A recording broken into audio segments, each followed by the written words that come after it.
Suami istri harus saling memperhatikan kesehatan jasmani masing-masing. Perhatian terhadap jasmani dari suami dan istri itu belum tentu bisa lebih maksimal, lebih leluasa, lebih detail dibandingkan dengan pertemanan, persahabatan. Suami dan istri dalam rangka ingin mencapai pernikahan yang sehat, maka suami dan istri harus memperhatikan kesehatan jiwa masing-masing. Dan itu harus diperhatikan. Maka itu suami istri itu bisa saling memperhatikan kesehatan mental dari pasangannya. Ya, puji Tuhan, salam sejahtera bagi kita semua. Shalom. Kita berjumpa kembali dalam program pembekalan karakter Faith Minutes Live. Dan tayangan saat ini adalah penutupan dari serial yang sudah berjalan dari bulan Juni kemarin. Pas sekali dari tanggal 20 Juni dan sekarang 15 Agustus. Jadi kira-kira sepanjang 2 bulan kita sudah membahas pembahasan ini. Pembahasan yang sedang kita bahas ini yaitu adalah 7 kunci hubungan pernikahan yang sehat. Bapak Ibu, kita sudah melewati dari seri pertama sampai seri ke-6 dan hari ini adalah seri ke-7. Sehingga apabila ada yang ketinggalan dari pembahasan seri pertama sampai ke-6 kemarin, semua tayangannya ada dalam bentuk rekaman video dan audio, ada di YouTube dan di Facebook dari GBI Mawar Saron. Jadi Bapak Ibu bisa saksikan di sana, dan untuk tayangan di podcast ini sementara sedang kita upayakan untuk bisa diupload di podcast sana. Baik, puji Tuhan. Nah, kita sudah melewati dari tanggal 20 Juni kemarin itu. Kunci pertama untuk hubungan pernikahan yang sehat adalah kasih, yang kedua kerendahan hati, yang ketiga adalah pelayanan, yang keempat adalah kesabaran, dan yang kelima adalah penerimaan, dan yang keenam adalah perhatian, dan yang ketujuh adalah pengampunan.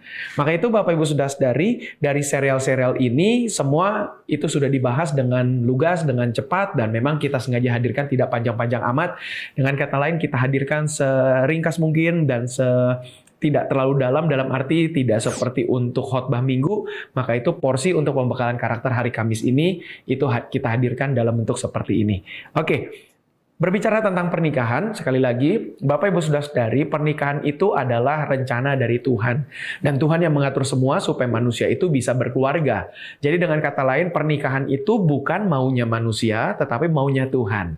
Maka itu pembahasan Faith Minutes Live dalam serial ini bertujuan untuk memberkati semua. Baik Bapak Ibu yang sudah berkeluarga maupun saudara-saudari yang belum berkeluarga. Sehingga ke depannya ketika nanti kita masuk dalam pernikahan, kita sudah mendapatkan bekal yang baik. Sehingga saya berdoa supaya semua yang sudah menikah bisa membangun pernikahan yang sehat, dan yang belum menikah tetapi akan menikah nanti sudah dapat bekal yang bagus, sehingga targetnya adalah mulai nanti waktu akan menikah kita bisa mulai memilih calon-calon yang sudah bisa mempersiapkan diri dengan baik. Satu saja ungkapan yang saya sangat senang dari kalimat istri saya adalah kita seringkali sibuk membuat diri kita sibuk untuk mencari pasangan yang sempurna, tetapi kita justru lupa menjadikan diri kita pasangan yang sempurna. Maka itu ketika dia berbicara dengan saya di awal pernikahan kami dulu, kami sekarang sudah menikah selama 16 tahun, artinya ya boleh berarti 15 tahun yang lalu ketika kami sedang bercakap-cakap berdua, dan akhirnya muncullah kalimat itu dari mulut istri saya, dan saya berkata, ya kalimat ini betul sekali dan ini menolong saya juga. Artinya saya jangan hanya terus menuntut supaya istri saya bisa menjadi istri yang sempurna, tetapi di lain pihak, saya pun harus menjadikan diri saya sebagai suami yang sempurna. Maka itu, ulasan ini bertujuan untuk membantu kita semua mencapai target tersebut. Kemudian memang, pernikahan itu juga harus dipahami sebagai sarana Allah untuk memberkati manusia. Laki-laki dan perempuan itu dikatakan di dalam Kejadian 2 ayat 18, pria memiliki penolong yang sepadan, penolong yang pas, penolong yang sesuai. Dan jangan lupa kalimat Kejadian 2 ayat 18 itu terjadi sebelum manusia jatuh dalam dosa di Kejadian pasal 3. Maka itu ketika Tuhan Allah ciptakan manusia, laki-laki dan perempuan, keduanya ini sebetulnya sudah sepadan. Tetapi ternyata memang ketika di pasal 3 manusia jatuh dalam dosa, maka kesepadanan itu lama-lama makin luntur, makin hilang. Maka itu manusia laki-laki dan manusia perempuan harus sama-sama berjuang untuk memacu dirinya agar bisa menjadikan dirinya sebagai pasangan yang sepadan. Suami harus juga menjadi pasangan yang sepadan bagi istri. Istri juga demikian. Maka itu akibat dosa, maka ini semua jadi rusak. Dengan demikian target pembahasan Faith Minutes Live ini bertujuan untuk menolong Bapak Ibu Saudara-saudari semua supaya kita bisa mencapai target Tuhan lagi seperti di Kejadian pasal 2 tersebut. Maka itu kalau kita bisa lihat lagi di Kejadian pasal 2 itu sampai ayat 24 dan 25, maka di sana itu ada sebuah berkat juga di dalam pernikahan, di mana laki-laki dan perempuan bisa menikmati anugerah Tuhan, yaitu adalah hubungan suami istri atau yang biasa disebut dengan seks. Seks itu adalah anugerah pemberian Tuhan untuk dinikmati laki-laki dan perempuan dalam ikatan pernikahan. Maka itu dalam ikatan yang belum dipersatukan dalam pernikahan, maka seks ini bukanlah sebagai sebuah hadiah, belum menjadi hadiah. Tetapi nanti kalau sudah masuk dalam pernikahan, ini baru bisa menjadi hadiah. Dan kalau kita pun sudah masuk dalam pernikahan, seks ini pun tetap eksklusif, hanya berlaku sebagai hadiah dan anugerah bagi suami dan istri yang sudah dipersatukan Tuhan. Dengan kata lain, saya dan istri bisa menikmati seks itu sebagai ikatan suami dan istri. Saya tidak bisa menikmati seks itu dengan wanita lain. Istri saya juga tidak bisa menikmati seks dengan pria yang lain. Sama juga dengan kita semua. Seks itu hanya sebagai sebuah anugerah hadiah bagi suami istri yang sudah terikat dalam pernikahan. Artinya, jangan sampai ada suami berkata, kan aku sudah menikah, berarti aku bisa nikmati seks, tapi dengan wanita lain. Maka jawabannya tentu adalah tidak. Maka seks itu adalah hanya untuk suami dan istri saja dan itu adalah anugerah. Dan sebagai penutupan pun dalam pembekalan karakter Faith Minutes Live ini, saya juga mau sampaikan satu landasan yang amat sangat penting bahwa seks itu pun juga adalah untuk urusan suami dan istri. Dari kata saja kita sudah bisa melihat suami yang adalah laki-laki, istri adalah perempuan. Berarti dalam Alkitab dan dalam iman kita sebagai orang Kristen, kita tidak mengakui pernikahan antara laki-laki dengan laki-laki. Pernikahan laki-laki dengan laki-laki saja atau perempuan dengan perempuan saja ini tidak bisa. Maka itu nggak usah lagi bahas tentang seks. Artinya, laki-laki dengan laki-laki saja tidak bisa dipersatukan, perempuan dengan perempuan pun tidak bisa dipersatukan. Maka itu pasti laki-laki dengan laki-laki tidak mungkin bisa berhubungan seks. Perempuan dengan perempuan juga begitu. Artinya, dipersatukan dalam pernikahan saja sudah tidak bisa, apalagi bisa menikmati seks itu. Mungkin saya kasih contoh, misalnya kita ingin membeli sebuah baju di toko baju. Mesti kita bisa beli baju itu untuk kita kenakan, tunggu sampai tokonya buka dulu. Ketika tokonya sudah buka, kita masuk pilih baju dan kita bayar, baru kita bisa pakai baju itu. Tetapi kalau kita melihat saja tokonya belum buka, bagaimana kita bisa beli baju dan memakainya? Dengan kata lain, itu sebagai contoh sederhana saja, kita laki-laki dengan laki-laki, perempuan dengan perempuan saja tidak bisa masuk ke dalam toko, bagaimana bisa beli bajunya? Ya, oke, itu sedikit penekanan saja. Nah, ternyata saya juga memang perlu menyampaikan sekali lagi adalah Bapak Ibu Saudara-saudari, yang ketiga, berkat yang ketiga sebagai pendahuluan, pernikahan adalah sarana Allah untuk memaksimalkan manusia. Bukan hanya pernikahan itu sebagai perintah Allah saja, itu yang pertama, dan yang kedua, pernikahan adalah sarana Allah untuk memberkati manusia saja, tetapi juga yang ketiga, pernikahan adalah sarana Allah untuk memaksimalkan manusia. Maka dengan pernikahan ini manusia bisa beranak cucu, manusia bisa ikut mengelola bumi, menguasai bumi karena ada anak cucu ikut membantu dalam mengelolanya. Maka itu tidaklah aneh apabila Bapak Ibu sebagai pengusaha ketika punya anak, anaknya boleh meneruskan usaha tersebut karena memang itu perintah Tuhan Allah. Kemudian juga misalnya ada yang menjadi petani, mungkin ada yang menjadi karyawan, dan posisi itu boleh juga diteruskan oleh anak-anaknya. Jadi dengan kata lain Bapak Ibu Saudara-saudari, perintah Tuhan Allah itu dalam pernikahan juga untuk memaksimalkan manusia. Nah, hari ini kita masuk kepada pembahasan yang terakhir. Kunci yang ketujuh dari pernikahan yang sehat adalah pengampunan.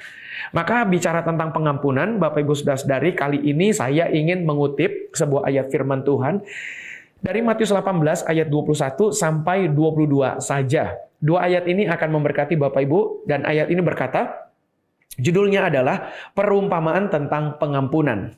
Ayat 21. Kemudian datanglah Petrus dan berkata kepada Yesus, Tuhan, sampai berapa kali aku harus mengampuni saudaraku jika ia berbuat dosa terhadap aku? Sampai 7 kali? Tanya Petrus kepada Tuhan Yesus. Maka ayat 22, Yesus berkata kepadanya, bukan, aku berkata kepadamu, bukan sampai 7 kali, melainkan sampai 70 kali 7 kali. Nah, kalau saya boleh bedah sedikit saja sebagai pendahuluan untuk memahami konteks pada zaman itu, bagi orang Yahudi angka 7 adalah angka sempurna. Maka ketika Petrus berkata kepada Tuhan Yesus, Guru, sampai berapa kali aku harus mengampuni? Dia sebutkan angka yang sempurna, 7 kali. Artinya, Petrus sudah menggambarkan bagaimana dia bisa menargetkan kesempurnaan seorang manusia dalam memberikan pengampunan. Tapi ternyata Tuhan Yesus berkata, bukan 7 kali, tetapi 70 kali 7. Dan kalau Bapak Ibu melihat angka-angka yang dipermainkan oleh Tuhan Yesus, Petrus mengatakan 7, tapi angka 7 itu dioper ke yang terakhir, dan Tuhan Yesus hadirkan bukan 7 kali, tapi 70 kali 7 kali. Artinya fokusnya dari Petrus itu dialihkan. Bukan tentang dirinya, aku lakukan dulu 7 kali, aku ini sempurna, bukan. Tetapi yang Tuhan Yesus katakan adalah kesempurnaan seorang manusia itu digeser ke belakang dan dihadirkan angka 70, maka kesempurnaan seorang manusia dikalahkan dengan kemahasempurnaan. Artinya begini, angka 70 itu adalah kelipatan dari angka 7 10 kali. Artinya itu udah maha sempurna sekali. Jadi kalau Petrus setidaknya mau berkata dengan agak sombong sedikit, misalnya dia berkata, aku bisa sempurna mengampuni orang terus-menerus nih. Tapi Tuhan Yesus berkata, enggak seperti itu terus-menerus saja. Tapi 70 kali terus-menerus. Artinya sudah tidak terhitung kemahasempurnaannya. Maka Bapak Ibu sudah sadari dari 2 ayat ini, saya mau hadirkan bahwa ada 3. Di dalam pernikahan ada 3 zona waktu untuk kita praktekkan pengampunan.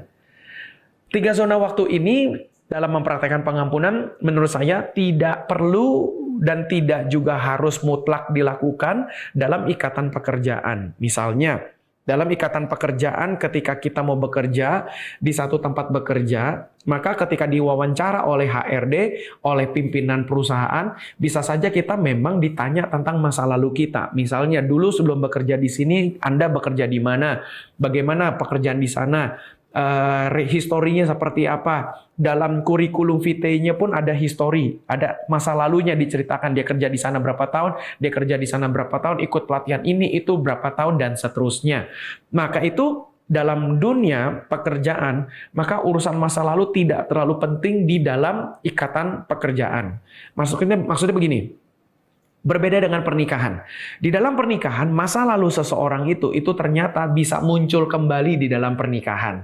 Bahkan masa lalunya bukan hanya dengan pacar yang lalu sekarang menikah dengan pacar yang baru, akhirnya menikah, atau belum sampai masa pernikahan saja misalnya. Dalam berpacaran, ketika yang pertama kali putus, lalu kemudian jadian dengan pacar yang baru bisa tanya, sebelum sama aku, kamu sudah pacaran sama siapa? Oh, aku pacaran 1 kali saja dengan orang itu. Ternyata pacar kita yang baru kenal dengan pacar kita yang lama misalnya. Wah, itu bisa jadi masalah, diungkit-ungkit. Sama juga dalam pernikahan, tetapi kalau dalam kantor, atau juga contoh dalam pelayanan, misalnya ada satu orang dari gereja lain, misalnya dia ada di kampung, dulu pelayanan di gereja tersebut, sekarang sudah pindah ke Jakarta, di Jakarta pelayanan di GBI Mawar Saron. Maka itu ketika dia pelayanan di GBI Mawar Saron, paling-paling kita tanya, dulu pengalaman pelayanannya apa saja? Oh, saya dulu waktu masih di kampung, saya pelayanan di GBI juga. Oh, ya sudah, kita tidak ungkit-ungkit, masa lalu terlalu banyak. Tetapi di dalam pernikahan, masa lalu itu bisa menjadi masalah. Nah, makanya bicara tentang pengampunan, ada 3 zona waktu yang saya mau bahas. Maka 3 zona waktu itu, yang pertama adalah zona waktu masa lalu. Ketika suami istri menikmati atau menjalani pernikahan mereka, maka suami istri harus saling mengampuni kesalahan-kesalahan di masa lalu sebagai suami istri. Apalagi kalau misalnya contoh sebagai gambaran saja, ilustrasi bagaimana pernikahan saya 16 tahun, ada banyak kesalahan-kesalahan yang saya lakukan. Ada juga istri saya melakukan sesuatu perbuatan-perbuatan yang saya nggak suka. Sehingga itu akhirnya menjadi kenangan-kenangan di masa lalu dalam perjalanan pernikahan saya dan istri. Dan kalau saya dan istri tidak melepaskan pengampunan untuk hal itu, maka hal itu akan bisa menjadi musuh lagi, menjadi masalah, menjadi biang keributan di masa sekarang atau masa yang akan datang. Maka ketika kita berbicara tentang kunci ketujuh dalam pernikahan yang sehat, yaitu adalah pengampunan, dan yang pertama pengampunan dari masa lalu. Apalagi misalnya ada istri yang selalu nginget dengan misalnya suaminya dulu, wah kamu nih ternyata playboy ya, pacar kamu banyak sebelum kawin sama aku mah pacarnya cuman kamu saja, langsung pacaran sama kamu langsung nikah. Begitu. Wah, itu hal-hal seperti itu kalau istri tidak memberikan pengampunan akan masa lalu suaminya, ini akan bisa menjadi masalah. Maka itu Bapak Ibu Saudara-saudari, melihat hal seperti ini, maka yang pertama adalah yang harus kita ingat adalah Bapak Ibu Saudara-saudari dan saya harus bisa mengampuni. Yang pertama, zona waktunya adalah masa lalu. Puji Tuhan. Suami istri memang juga harus saling mengampuni kesalahan-kesalahan di masa lalu saat berpacaran. Tadi saat menikah, jadi misalnya dulu, misalnya contoh saya suka bercanda dengan istri, dulu waktu awal menikah, saya masih belum sedewasa sekarang, ketika istri saya waktu itu sedang hamil, misalnya, lalu minta tolong diambilkan sesuatu, saya berkata, udah kamu ambil sendiri aja, begitu. Tapi lama-lama sekarang saya makin ngerti bahwa ya saya bantu kalau ketika anak yang kedua waktu itu dan anak yang ketiga. Nah dengan kata lain, saya belajar dari masa lalu, dan istri juga mengampuni dari apa yang dirasakan di masa lalu itu, sehingga kejadian-kejadian selanjutnya tidak diungkit-ungkit lagi. Dan saya juga begitu, ketika misalnya istri saya melakukan sesuatu yang saya tidak suka, maka saya juga mengampuni masa lalu dan saya tidak perlu mengungkit-ungkit lagi. Maka itu dalam dunia pernikahan, pengampunan sampai menyentuh kepada masa lalu. Yang kedua, pengampunan pun juga bisa sampai kepada masa-masa sebelum pacaran bahkan. Artinya begini, ketika misalnya kita melihat suami dan istri itu saling tidak mengungkit masa lalu di saat sebelum berpacaran. Misalnya waktu kecil, misalnya dia ketika mengalami kepahitan dengan orang tua, misalnya juga mengalami kepahitan dengan teman, waktu dia belum berpacaran, artinya 3 zona waktu tentang masa lalu itu bukan hanya saat dalam pernikahan saja, mundur dari pacaran, mundur dari sebelum pacaran. Siapa tahu dia sebagai anak kecil, dia mengalami trauma-trauma misalnya. Tidak tertutup kemungkinan juga dia mengalami trauma dengan orang tua, trauma dengan teman, trauma dengan keadaan. Nah, maka itu suami dan istri dalam membangun pernikahan yang sehat, dalam mempraktekkan kunci ketujuh pengampunan, kita nggak usah ungkit-ungkit lagi sampai masa-masa kecil yang dulu. Misalnya kita berkata, ya kan kamu kan, misalnya contoh, ya kamu kan papa mama kamu kan dulu kan cerai kan? Begitu. Nah akhirnya itu akan melukai hati dari istri kita. Kenapa? Karena kita tarik mundur sampai ke masa lalu sebelum mulai kita pernikahan, saat berpacaran, sampai ketika kecil dulu. Begitu. Jadi dengan kata lain, kita mesti mengampuni, melepaskan pengampunan dalam 3 zona waktu di masa lalu. Oke. Karena ini bicara tentang pernikahan, jadi kita bahas tentang pernikahan, sampai ke masa berpacaran, sampai ke masa belum berpacaran. Oke, sekarang yang kedua. Zona pengampunan yang kedua adalah masa sekarang. Suami istri harus saling mengampuni kesalahan-kesalahan yang baru saja dilakukan. Misalnya, yang baru dilakukan itu contohnya adalah ketika misalnya kemarin, itu kita anggaplah di masa sekarang. Kita nggak usah mundur sampai jauh di masa lalu, artinya ketika tahun lalu. Kita kan juga seringkali masih bisa nginget-nginget dan mengungkit-ungkit apa yang salah di hari kemarin, apa yang salah di minggu lalu, bahkan bulan lalu. Nah, maka saya kategorikan saja sebagai kondisi masa sekarang. Maka itu suami dan istri harus saling mengampuni kesalahan yang baru saja dilakukan. Suami istri harus bisa saling bersikap dewasa dalam menghadapi kesalahan masing-masing. Harus bersikap dewasa. Ketika istri saya melakukan satu kesalahan tertentu, saya mencoba memakluminya. Kemudian yang kedua juga ketika saya melakukan sesuatu, kemudian juga bisa saling memakluminya. Ini sebagai contoh, Bapak Ibu sudah sadari, sekalipun istri saya pasti mendengarkan tayangan ini. Sebagai contoh gambaran, 2 hari yang lalu, ketika di rumah istri saya bertanya, 3 hari lalu lah, karena ini bicara tentang masakan. Ketika 3 hari lalu istri saya tanya, lagi kangen makan apa? Biar dia bisa siapkan untuk dia pesan sayur, dia beli bahan bakunya untuk dia masak di 2 hari yang lalu itu, jadi di hari besoknya. Maka 2 hari lalu ketika mulai masak, saya 3 hari sebelumnya saya berpesan begini, saya lagi kangen nih mau makan semur, begitu. Lalu dibikinkanlah kentang, tahu dengan daging, begitu dibikin semur. Nah, potong cerita, hari besoknya ternyata terjadi sebuah kesalahan. Ternyata kesalahannya adalah bumbu yang dibeli, bumbu semur yang dibeli dari tukang pesan bumbu itu, bumbu langganan kami, keluarga kami, kemudian ternyata di bumbunya itu sudah dimasukkan garam. Kemudian itu mungkin karena kesibukan dan sebagainya, lupa lah begitu, walaupun waktu itu yang masak adalah pembantu harian kami yang membantu memasak, tetapi istri saya juga nggak ngecek lagi rasa bumbunya seperti apa. Jadi artinya ketika dimasak, istri saya lupa infokan kepada pembantu harian kami langsung bantu bikin masak, dicemplungin lagi garam. Dia nggak coba dulu tuh, ketika garamnya dicemplungin begitu, diaduk-aduk baru dia coba minum, cobain kuahnya, baru aduh asinnya minta ampun.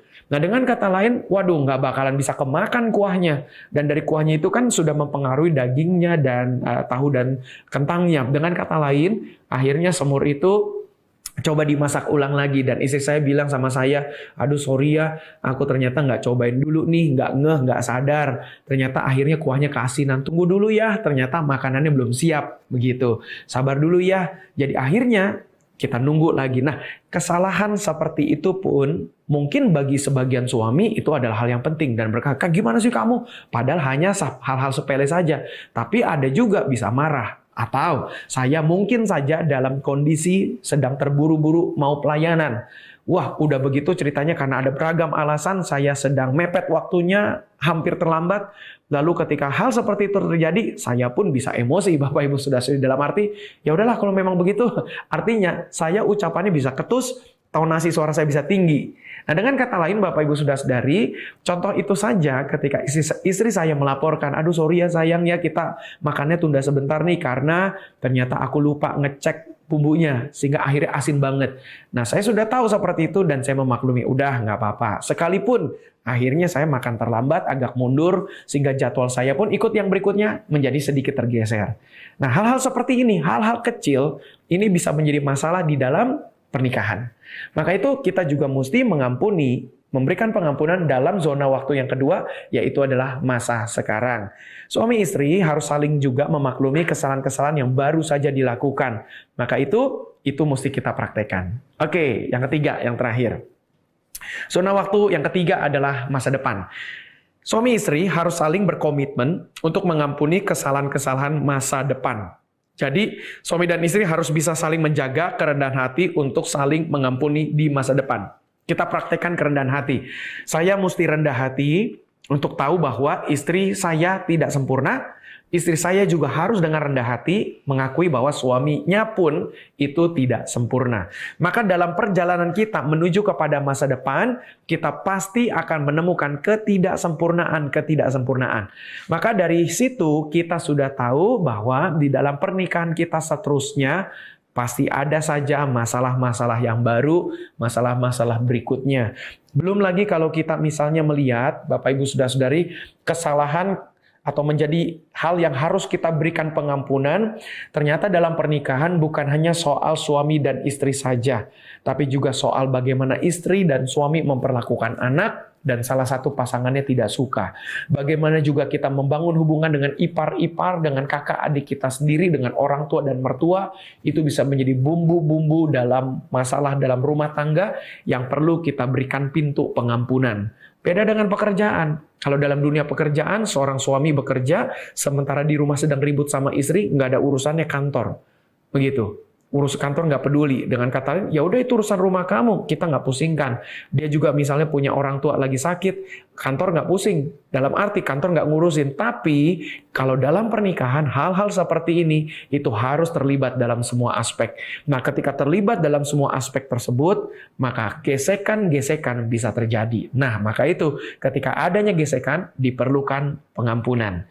Maka itu Bapak Ibu sudah sendiri di dalam hubungan pernikahan yang sehat memang harus ada yang namanya adalah pengampunan. Maka apa yang sudah biar dibagikan hari ini boleh menolong Bapak Ibu Saudara-saudari semua sampai menjadi komitmen kita juga bahwa kita punya motivasi untuk tidak mengulangi kesalahan-kesalahan berikutnya lagi di depan antar suami dan istri, supaya itu pun menjadi komitmen kita untuk mengampuni atau memberikan pengampunan di masa yang akan datang. Jadi sekali lagi, berikan pengampunan bagi masa lalu, berikan pengampunan bagi masa sekarang, dan siapkan pengampunan untuk masa yang akan datang. Puji Tuhan. Di layar Bapak Ibu Saudara-saudari ada QR Code yang bisa di-scan. Itu adalah scan untuk rekening gereja. Jadi Bapak Ibu Saudara-saudari diberikan peluang untuk memberikan persembahan bagi yang diberkati. Bapak Ibu juga ingin menolong gereja kita pun, GBI Mawar Saron, dalam menyelenggarakan pembekalan tengah minggu ini, supaya kita juga bisa terus sediakan peralatan yang terbaik supaya kita bisa terus mengudara. Dan terima kasih untuk Bapak Ibu Saudara-saudari yang sudah menopang selalu dalam perjalanan dari pembekalan tengah minggu ini. Terima kasih. Dan yang menggunakan YouTube, silakan follow, subscribe YouTube GB Mawar Saron. Yang menggunakan Facebook, silakan follow dan like Facebook page dari GB Mawar Saron. Yang punya Instagram pun, kita sudah hadir dalam dua akun. Yang pertama GBI_Mawar Saron, dan yang kedua adalah GBI Mawar Saron Jakarta. Bapak Ibu kalau boleh berkenan, follow dua-duanya. Dan untuk pembekalan tengah minggu, kita juga posting di akun Instagram. Bapak Ibu bisa nikmati di sana. Baik, puji Tuhan, terima kasih yang menggunakan podcast juga. Saya mau menyapa buat Bapak-Bapak, Ibu-Ibu, saudara-saudari yang mendengarkan podcast dari berbagai macam negara. Dan puji Tuhan ternyata sudah hampir di 5 benua orang-orang bisa mendengarkan podcastnya ini. Puji Tuhan. Untuk podcast, Bapak Ibu Saudara-saudari bisa cari dengan kata kunci Yohanes Nahuai, atau juga bisa ketik Faith Minutes Live atau Faith Bible Minutes, nanti akan ketemu muncul di sana. Tetapi kalau mau gampang, ketik saja nama saya sebagai keywordnya, yaitu Yohanes Nahuai, dengan posisi tulisan Yohanesnya N-nya double, N-nya 2. Jadi itu adalah satu kesalahan di akte lahir saya, harusnya Yohanes seperti di Alkitab, N-nya 1, tapi ini dikasih N-nya 2, ya sudahlah. Jadi puji Tuhan, Bapak Ibu Saudara-saudari, kita mau tutup pertemuan kita ini di dalam doa. Bapa dalam sorga, terima kasih untuk pembekalan ini, sekaligus terima kasih untuk rangkaian serial pembahasan 7 kunci dari keluarga yang berbahagia atau keluarga yang sehat. Biarlah dari serial ini menolong semua kami yang sudah berkeluarga. Tuhan berikan bekal yang baik ini untuk kami bisa praktekkan. Bagi kami yang belum berkeluarga, ini menjadi modal yang baik untuk nanti kami masuk dalam pernikahan. Terima kasih Bapak. Bagi kami yang punya pergumulan, Tuhan tolong. Bagi kami yang sakit, Tuhan sembuhkan dalam nama Tuhan Yesus. Terima kasih Bapak. Berkati gereja kami GB Mawar Saron Jakarta dan cabang-cabang. Dan juga mohon Tuhan memberkati bangsa dan negara kami Indonesia. Terima kasih Bapak. Ini syukur kami dalam nama Tuhan Yesus Kristus. Kami berdoa dan mengucap syukur. Amin. Baik, puji Tuhan, terima kasih Bapak Ibu Saudara-saudari. Sekian sudah ulasan kita, dan sekaligus ini adalah penutupan dari serial yang kita bahas ini. Kamis depan kita akan mulai dengan satu rangkaian serial pembahasan pembekalan karakter yang baru lagi. Nantikan postingan di akun-akun gereja supaya Bapak Ibu Saudara-saudari bisa mengetahui apa saja yang akan kita bahas dalam pertemuan berikutnya. Tuhan Yesus memberkati. Sampai jumpa.